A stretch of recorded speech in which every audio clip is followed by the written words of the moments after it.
تو اس زمانے کے اندر پانی لانے کے لیے آسانیاں نہیں تھی. ماں اور بہنیں دور دور جا کر کے پانی لے کر آتی تھی. دونوں بچے آ رہے تھے. اسی درمیان وہ بچہ جو مدرسے میں پڑھنے والا, اس نے کیا دیکھا کہ میری ماں کنویں سے پانی لے کر آئی. تو یہ دوڑا دوڑا گیا اور جانے کے بعد ماں کے سر سے پانی کا مٹکا لیا, اپنے سر پہ رکھ لیا اور ماں سے کہا کہ ماں تم آگے چلو میں پیچھے چلتا ہوں. یہ کالج کے پڑھنے والے نے جب اسے دیکھا تو کہا کیا بات ہے, وہ ان کا کام ہے, اردو کا کر لیتے, تم کیوں گئے؟ کہا نہیں, میرے نبی نے بتایا ہے کہ ماں باپ کا ادب کیا کرو. میرے نبی نے بتایا کہ ماں باپ کا. اور دیکھو آپ, کالج کا پڑھنے والا بچہ اور مدرسے کا پڑھنے والا بچہ, حافظ قرآن ہو یا عالم دین ہو, میاں اور بیوی میں تکرار ہوئی. جب پہلے بچے کی ولادت ہوئی تو اس کو کیا بنایا جائے؟ تو باپ نے کہا نہیں, ڈاکٹر بنا. اچھا ٹھیک ہے, پتہ آپ ڈاکٹر بن گئے. دوسرے بچے کی ولادت ہوئی تو ماں نے کہا کیا بناؤ گے؟ کہا میں اسے انجینئر بناؤں گا. ٹھیک ہے, کہا 2 مرتبہ تمہاری بات. اب مرتبہ بچہ ہوگا, لڑکا ہوگا تو بات میری ہوگی. ٹھیک ہے, تیسری مرتبہ امید سے ہوئی, بچہ پیدا ہوا تو لڑکا پیدا ہوا.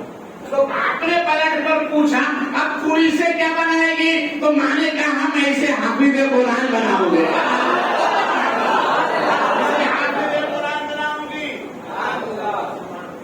ڈاکٹر بن گیا, انجینئر بن گیا, یا حافظ قرآن بن گیا؟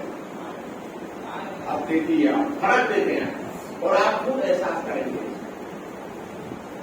ڈاکٹر رات کو آتا اور آنے کے بعد سیدھا اپنے روم میں, انجینئر آتا سیدھا اپنے روم میں, اور یہ حافظ قرآن 5 وقت نماز پڑھا کے گھر پہ آتا تو پہلے ماں کے پاس, بعد میں بیوی کے پاس. پہلے ماں کے پاس, بولو نا یار, پہلے ماں کے پاس, بعد میں بیوی کے پاس. دیکھو ماں ہوتی ہے, ماں ہوتی ہے. ایک شخص نے انتقال سے پہلے وصیت کر دی, سنو اے لوگوں مجھے چاہنے والوں, میرے انتقال کے بعد مجھے جنت میں دفن کرنا. دفن کرنا, جنت میں دفن کرنا. انتقال ہو گیا, جنازہ تیار ہے, لوگ حیران ہے کہ بھئی اب جنت لائے کہاں سے؟ جنت لائے کہاں سے؟ جنت میں دفن کرنا ہے تو جنت لائے کہاں سے تاکہ ان کی وصیت پوری ہو. اسی درمیان ایک اللہ والے آ گئے. ارے بولو یار, اللہ والوں کو اللہ نے کیا شان عطا فرمائی ہے. پوچھا کیا بات ہے, جنازہ تیار ہے, کس کا انتظار ہے؟ کہ حضور نماز بھی ہو گئی ہے, پر انتظار یہ ہے کہ جنت کی وصیت کی تھی, جنت لائے کہاں سے؟ تو اللہ والے نے فرمایا جہاں اس کے ماں کا مزار ہو اسی کے قدموں میں دفن کرنا وہی جنت ہے. ارے نہ تو اس پہ لگنا چاہیے.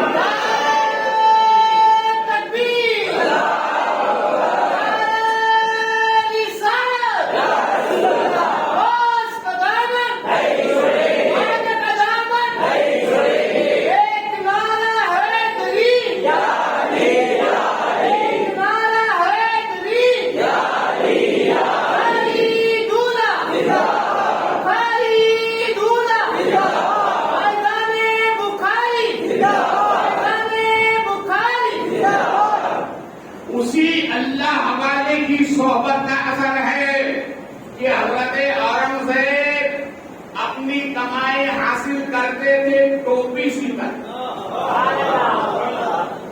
اپنا رزق حاصل کرتے تھے قرآن پاک کی کتابت کر کے,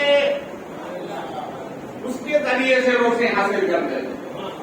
دیکھیے اس اللہ والے نے کیسا نوازا کہ جب حضرت اورنگزیب کا انتقال ہوا, خود بات میں آپ کا مزہ ہے, میں خود دیکھ کر آیا, بہت سادی سی خبر ہے, مگر جب انتقال کے بعد لوگ جنازہ لے کر چلنے لگے تو جنازے سے خوشبو آ رہی تھی.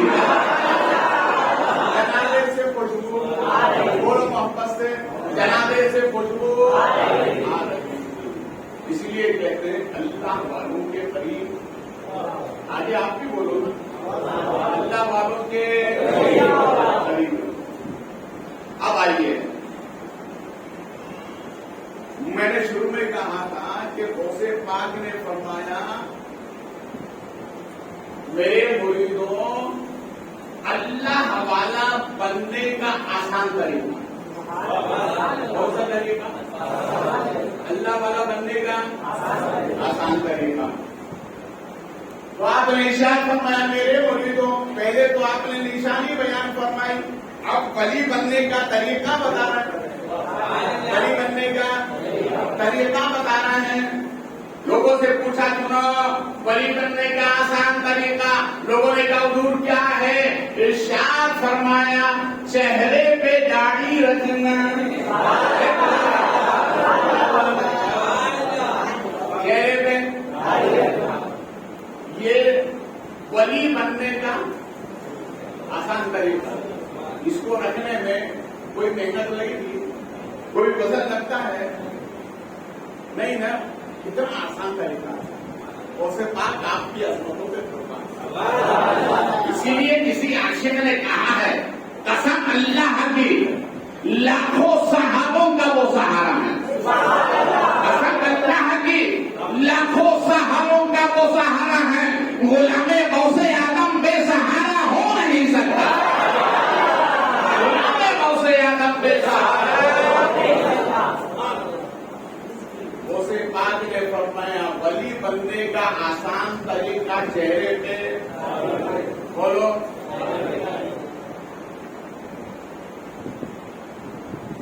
کس کا دور حکومت تھا؟ رامپور میں ایک شخص جس کا نام تھا غلام حسین.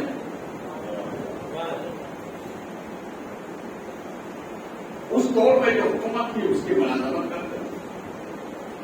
کسی محفل میں جا کے سن لیا کہ چہرے پہ داڑھی رکھنے کی برکت یہ ہے بڑے تو بڑے چھوٹے بھی سلام کرتے ہیں. یہ داڑھی کی برکت. تو آپ نے داڑھی رکھی. جب وہ بڑی ایک حد تک ہوئی تو انگریز کے حکومت کا جو کاریندہ تھا اس کے اوپر کا اس نے کہا کہ میاں یہ داڑھی نہیں چلے گی. کہا کیوں؟ نہ داڑھی موٹا, حکومت اس کو تسلیم نہیں کرتی. اور اگر آپ کو داڑھی رکھنا ہے تو کرسی چھوڑو. وہ تھا غلام حسین. وہ کیا تھا؟ غلام حسین. میں اپنی قبر میں نبی کو پہچان دوں گا. میں اپنی قبر میں نبی کو پہچان لوں گا. کیوں؟ اس لیے کہ میری آنکھوں میں بسی ہے صورت آل نبی. میری آنکھوں میں بسی ہے صورت آل نبی. بولو یار, میری آنکھوں میں بسی ہے صورت آل نبی. تاریخ بتاتی ہے کہ اس نے کرسی چھوڑ دی. داڑھی کو نہیں دی, کرسی چھوڑ دی. پھر جو کاروبار کو کرتے تھے اس میں سے نفع جو ہوتا تھا ایک حصہ نکال کے الگ رکھتے تھے. یہ اتنا ہو جائے کہ محض کر کے آ جاؤ. جب اتنا جمع ہوا تو اپنا نام بھی لکھوا دیا. ادھر سے قافلہ چلا, ادھر سے غلام حسین چلے اور ادھر سے حسین کے نانا چلے. یہ ساحل جدہ پر پہنچا. اس دور کے جو بادشاہ تھے اس کے خواب میں نبی آئے اور ارشاد فرمایا سنو انڈیا سے میرا ایک امتی غلام حسین نام کا آ رہا ہے, جا کر کے استقبال کرو, پیشانی کو چومو. اس نے کرسی چھوڑ دی, میری شریعت نہیں چھوڑی. کرسی چھوڑ دیے, شریعت نہیں چھوڑی ہے. یہ جب ایئرپورٹ پہ جاتے تو کیا سب کے وہ پاسپورٹ لیتے ہیں, سب کے لیے جاتے ہیں. اس کے بعد جو ان کا کام ہوتا ہے اس کے بعد واپس کرتے ہیں. بادشاہ اپنے کارندوں کے ساتھ لے آیا. یہ جب اندر گئے تو کون آئے گا؟ یہ انڈیا سے یہ قافلہ ہے. کل انہوں نے کہا اس میں آنے والوں میں غلام حسین کون ہے؟ غلام حسین کون ہے؟ وہ جو غلام حسین تھا وہ دائیں بائیں دیکھنے لگا کہ بھیا غلام حسین وہ تو میں، کیا میرے علاوہ بھی کوئی دوسرا ہو سکتا ہے؟ وہ اس لیے سوچنے لگا کہ بھیا بادشاہ آواز دے رہا ہے بھائی میرے کو اس قابل نہیں. پھر آواز آئی انڈیا سے غلام حسین اور رامپور کا رہنے والا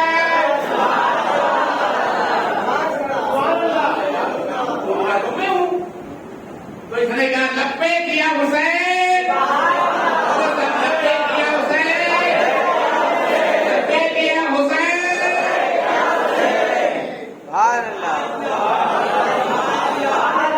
جیسے نے اس نے کہا کہ ہم نہیں غلام حسین، بادشاہ نے تخت چھوڑ دیا، اس کے قریب آیا، ہاتھ پہنا کر پیشانی کا بوسہ دیا اور کہا غلام حسین تیری قسمت پر قربان جاؤں، تیری وجہ سے نبی خاک میں میرے آ گئے. دیکھو نیکی کون کر رہا ہے، سلا کس کو مل رہا ہے.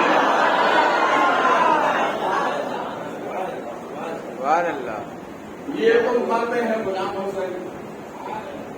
اس لیے کہ اس محفل میں حال میں ماں اور بہنیں بھی آ کر بیٹھتی ہیں، وہ بھی سنتی ہیں کہ بخاری صاحب کیا بتاتے ہیں. وہ آج ماں بہنوں کی طرف بھی تھوڑا ہم رخ کر لیتے ہیں. ایک تاریخ اب سنیں مدینے کی. کہاں کی تاریخ؟ مدینے کی. مدینے کی یہ تاریخ ہے کہ میرے نبی نے اس جوڑے کا نکاح پڑھا،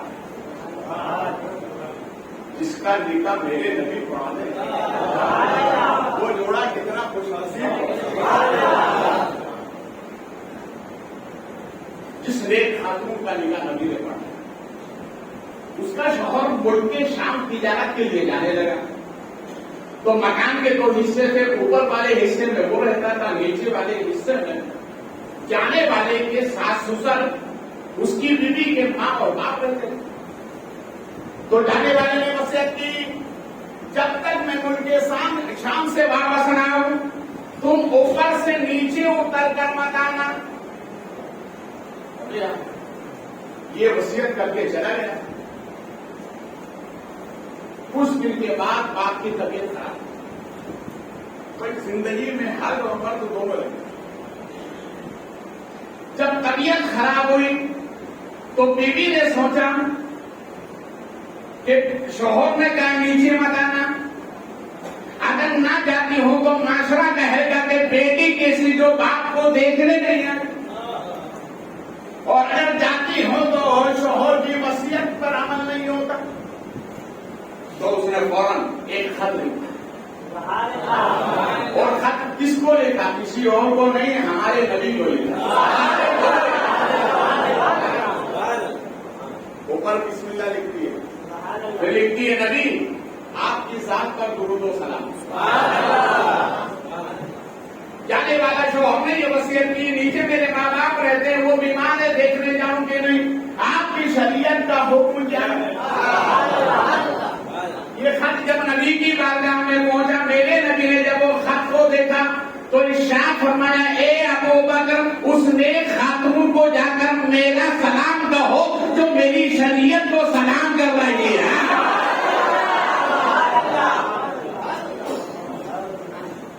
آج کی ماں اور بہنیں شوہر کی تو فکر ہی نہیں. بات کڑوی بول رہا ہوں.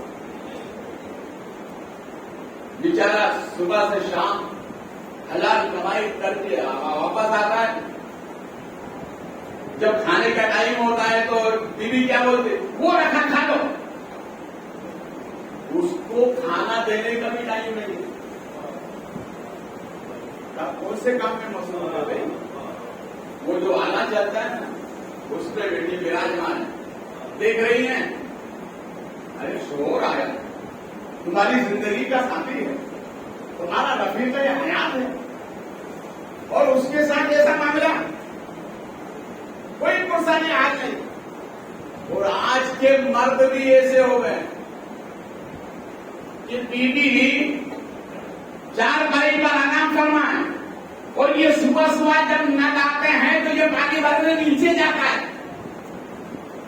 بات تو کڑوی ہے مگر اسی میں فائدہ.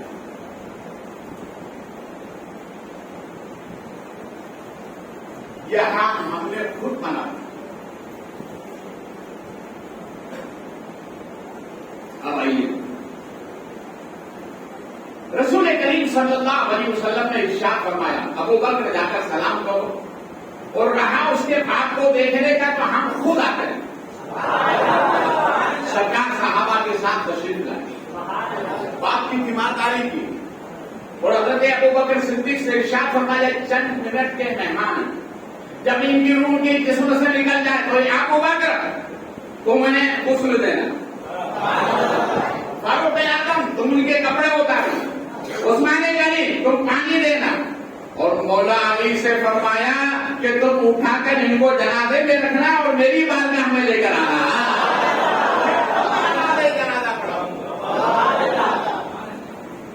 انتقال ہوا, کفن دفن کا اہتمام ہوا, سرکار کی خدمت میں لے کے گئے. ہمارے نبی یہ خود نمازیں جانا بولے محبت سے.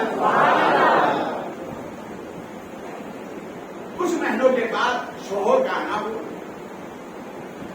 جیسے شوہر آیا دیکھو نئے بیوی کی علامت. اسے معلوم ہوا کہ میرے شوہر نامدار آ رہا ہے. جیسے ہی آئے دروازے پہ کھڑی شوہر کو دیکھتے ہی مسکرانے لگے. یہ نیک بیوی کی علامت. مسکرانے لگے.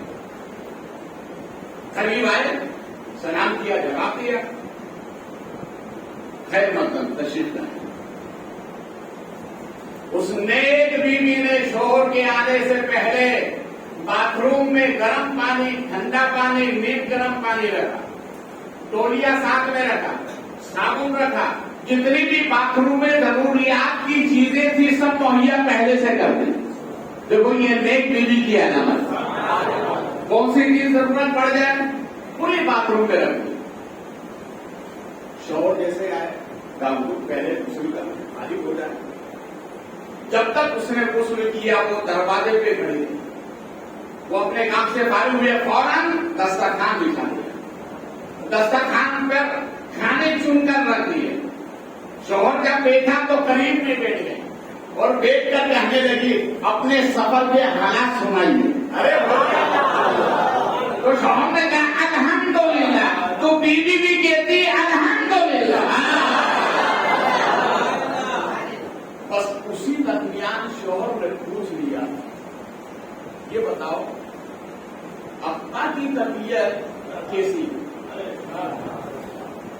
تو اس نے چند آنسو بہائے اور کہا کیا بتاؤں, آپ کے جانے کے بعد ان کا انتقال. پھر تم گئی تھی کہ نہیں, آپ نے تو منع کیا تھا نیچے جا رہے تھے, اس لیے میں نے نہیں کہا. پھر کہا میرے نبی کے بارگاہ میں رکا رہنا. پھر کہا نبی بھی آئے, ان کے غلام بھی آئے. پھر انہوں نے غسل کفن کا اہتمام کیا, نبی کی بارگاہ میں لے کر گئے اور نبی نے خود نمازیں جانا. شوہر نے جب یہ سنا تو کھڑا ہو گیا اور کھڑا ہو کر کہنے لگا کہ جو نبی غریبوں سے اتنی محبت کرے, جو نبی غریبوں سے اتنی محبت کریں, اب میرا کام یہ ہے پہلے میں نبی کو سلام کروں گا, بعد میں کلام ہو جائے. نوجوانوں دیکھو وہ بھی ایک نوجوان تھا, تم بھی نوجوان ہو, تم بھی طے کر لو بستر سے اٹھنے کے بعد نماز فجر کے بعد پہلے نبی کو سلام کرو.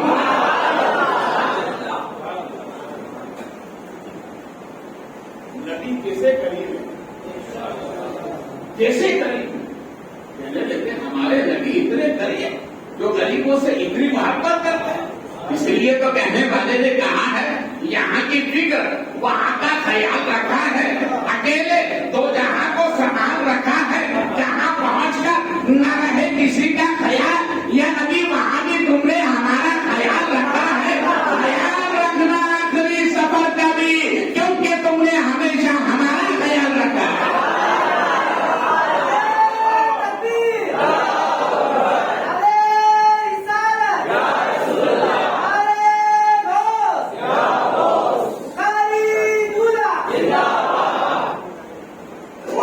نے کیا فرمایا؟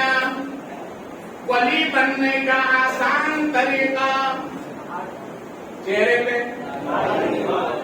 یاد رہے گا نا، یہ تو یاد رہے گا نا، چہرے پہ سب بولو، چہرے پہ۔ سب کوئی نوجوان مرد جو کھڑے ہو کر کہے آج کے بعد میرے چہرے پہ داڑھی رہے گی، کھڑا ہو جائے۔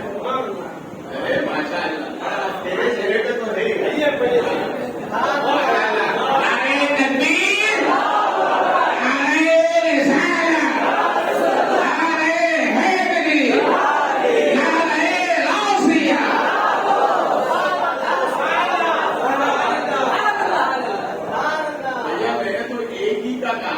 کوئی کھڑا ہونا چاہے تو وہ بھی ہو سکتا ہے۔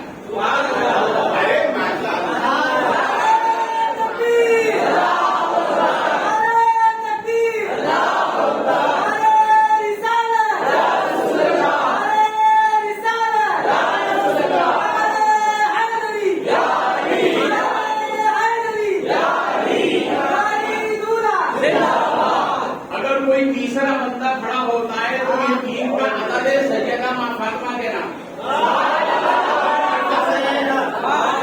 جو تیسرا کھڑا ہو جائے کیا ماشاء اللہ سبحان اللہ سبحان اللہ، چوتھا بھی کھڑا ہو گیا۔ ارے ماشاء اللہ کسی کو پسند نہیں ہے، ساتواں کہاں گیا؟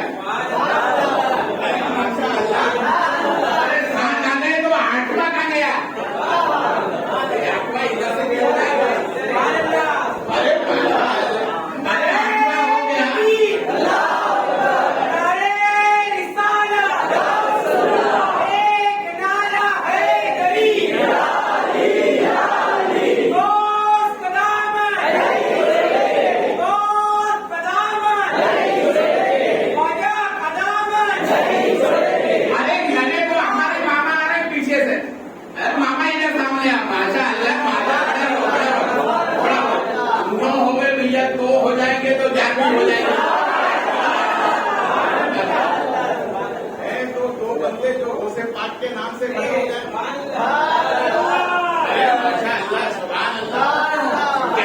جو کھڑا ہوگا غوث پاک، وہ غوث پاک کی نظر میں رہے گا۔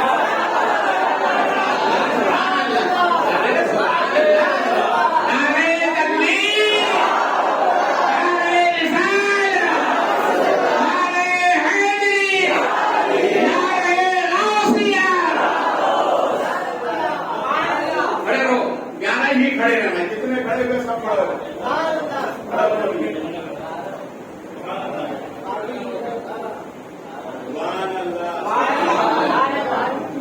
غوث پاک دیکھ رہے ہیں۔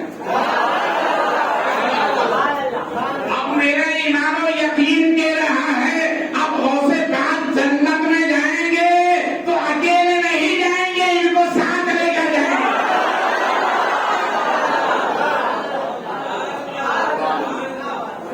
کی روزی میں، علموں میں، عمل میں خوب برکتیں عطا فرمائے اور غوث پاک کا فیضان قدم قدم پہ عطا فرمائے۔ آپ کی جامع مسجد پال گھر کی تاریخ میں یہ پہلی تاریخ ہے۔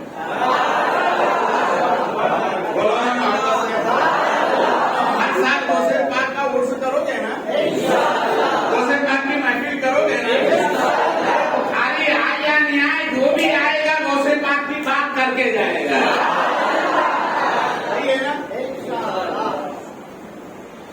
غوث پاک سے کا حضور پہلی نشانی تو ہو گئی چہرے پہ کا، سرکار دوسری بھی ہے، فرمایا ہاں دوسری بھی، بولے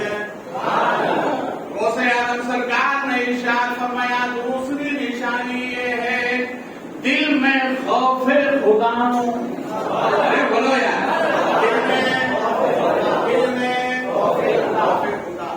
دیکھیے اس کی تشریح کرنے کا ٹائم نہیں، اس لیے کہ 11 بج گئے، اس لیے میں جلدی جلدی بیان کر رہا ہوں۔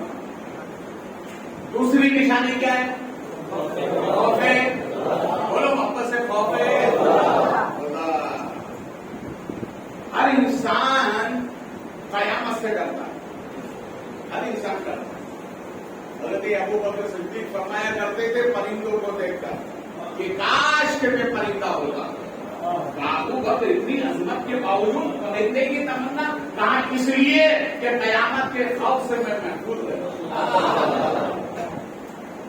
مگر کسی عاشق نے بڑی اچھی بات کہی ہے، اس کو کیسے حل کیا ہے؟ وہ کیا کہتا ہے؟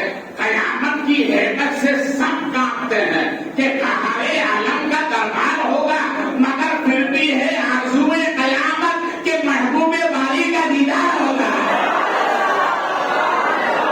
محبوب باری کا دیدار ہوگا۔ علامہ کا سرکار اور بھی کچھ ایسے کہا، ابھی تو تیسری باقی ہے۔ کون سی باقی ہے؟ تیسری باقی ہے۔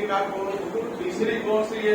ارشاد فرمایا اپنی آنکھوں میں شرم و حیا کی نمی پیدا کرو۔ کیا پیدا کرو؟ شرم و حیا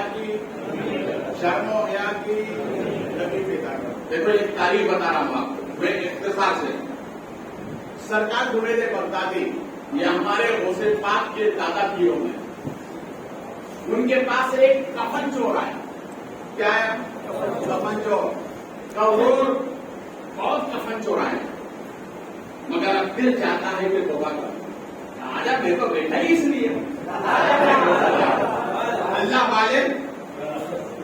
والے دنیا میں آتے تو کام کیا ہوتا ہے؟ بچھڑوں کو خدا سے ملانا، انشاءاللہ کا اسی پر تقریر آجا آ گیا توبہ۔ تو سرکار جنید بغدادی نے فرمایا کہ ذرا یہ بتاؤ کہ تم نے کتنے میتوں کے کفن چورائے؟ کا 1000 اور بڑے قیمتی جتنے بھی بغداد کے رئیس مرے سب کے کفن میرے ہی چورائے۔ اور فرمایا 1000 میں سے کوئی عجیب و غریب کوئی واقعہ دیکھا؟ دیکھا تو آپ نے فرمایا اچھا یہ بتا 1000 میں سے کتنے ایسے لوگ تھے جن کا چہرہ کعبے کی طرف قبلے کی طرف، اور کن کے چہرے قبلے سے پھرے ہوئے؟ تو کہا کیا بتاؤں، میں نے سب کے چہرے کعبے سے پھرے ہوئے، قبلے سے سب کے چہرے پھرے، مگر 2 تھے جن کا چہرہ قبلے کی طرف۔ کتنے؟ 2۔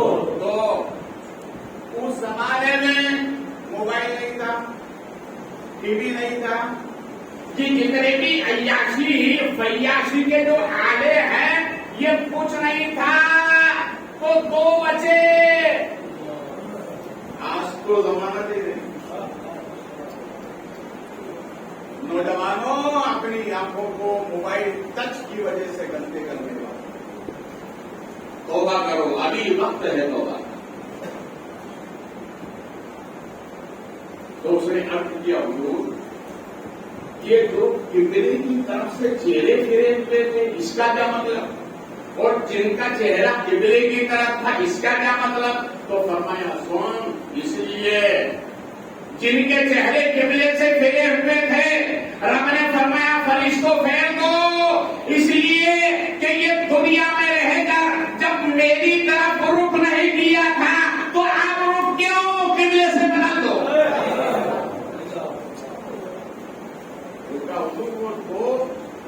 تو فرمایا کہ وہ خوش نصیب ہے، اس لیے قبلے کی طرف لیٹے ہوئے ہیں کہ ہمارے نبی قبلے کی سمت سے قبر میں آ رہے ہیں، قبلے کی سمت سے ہمارے نبی آ رہے ہیں۔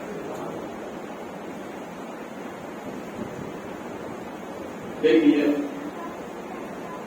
پہلے جتنے بھی مورخین، محققین، مفسرین سب ایک جملہ لکھتے ہیں، ایک جملہ لے، وہ جملہ کیا ہوتا تھا؟ یہ ہو نہیں سکتا کہ شمع جلے پروانے نہ آئے، یہ ہو نہیں سکتا شمع جلے پروانے نہ آئے، یہ ہو نہیں سکتا پھول کھلے بلبل نہ آئے، اور یہ بھی ہو نہیں سکتا جہاں نبی کی بزم ہو غلام نہ آئے۔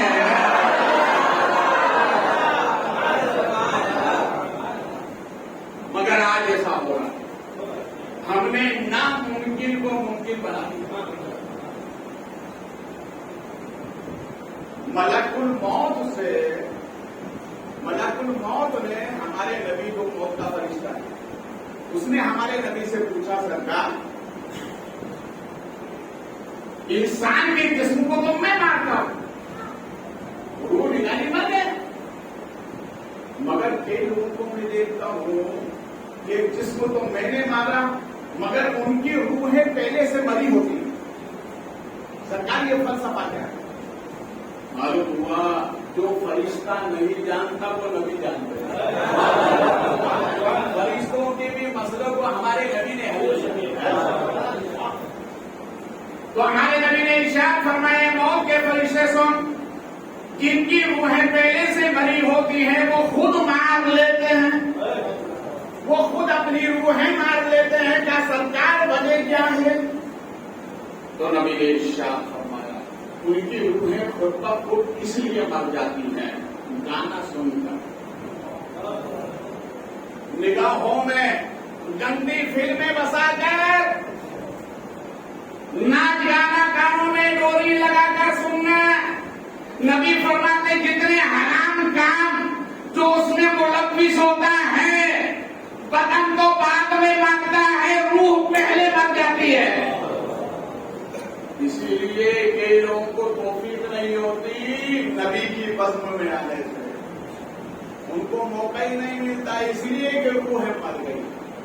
اللہ غوث پاک کے صدقے میں جہاں جسم سلامت ہے وہاں روح کو بھی سلامتی عطا فرمائے، اور اللہ اپنے اور اپنے محبوبین کے وفاداروں میں ہمارا نصیب فرمائے۔ یہ بہت نازک دور ہے، اس لیے میں کہتا ہوں اچھوں کی صحبت میں رہو۔ غوث اعظم سرکار نے ارشاد فرمایا دوسری علامت یہ ہے ولی بننے کا آسان طریقہ دل میں خدا کا خوف پیدا کرو۔ پھر ارشاد فرمایا تیسری علامت یہ آنکھوں میں حیا کی بولو نا یار، بغداد میں ایک تاجر تھا، میں نے کہا بیٹا یہ دکان بند کرو، بڑی دکان کھولو۔ وہ کہتا ہے وہ دکان مجھے تو زیادہ پسند تھی مگر ماں نے منع کیا اس لیے منع کر دیا، وہ دکان کو بند کر دیا۔ مجھے بڑا احساس ہونے لگا، یہاں تک کہ میں پوری رات روتا رہا، مگر ماں کا حکم تھا اس لیے پالن کیا۔ روتے روتے روتے روتے میری آنکھ لگ گئی۔ دیکھو آنکھوں سے آنسو بہاؤ گے آنکھیں پاک ہوگی، آنکھیں پاک ہوتی ہیں۔ روتے روتے سو گیا تو کیا دیکھتا ہوں ایک خوبصورت شخص کو دیکھا۔ میں نے پوچھا کون؟ کہا تیری ادا پر مجھے محبت آ گئی ہے۔ آنے والے بتا دو بے تو کون ہے؟ کہا میں اللہ کا پیغمبر حضرت یوسف علیہ السلام ہوں۔